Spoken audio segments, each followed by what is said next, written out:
video, we're going to do progressive. All right, that means we've been doing a lot of side to side. Now it's progressive, forward and back. Now we're going to do this in a closed and open position. It's quite popular in open, but we're going to do both. All right. So in that state, we're going to have you start off the basic first. All right, and 1, 2, 3, cha cha. 1, 2, 3, cha cha. 1, 2, 3, cha cha. 1, 2, 3, cha cha. 1. Good. All right. You can see how we kind of angled that on the progressive. Yes. So let's give you another angle here.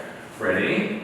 And 1, 2, 3, cha cha. 1, 2, 3, cha cha. 1, 2, 3, cha cha. 1, 2, 3, cha cha. 1. Nice. Okay. Again, you can do this from an open position. All right. So with that said, we're going to kind of take it from this angle.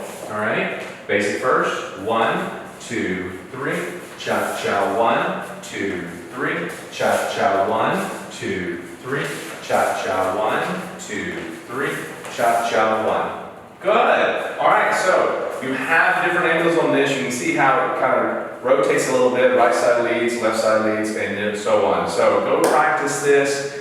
Need more information? You need to go back to the private lesson style to get that information. Other than that, this is a quick view for you. Go practice, have fun, and come on back.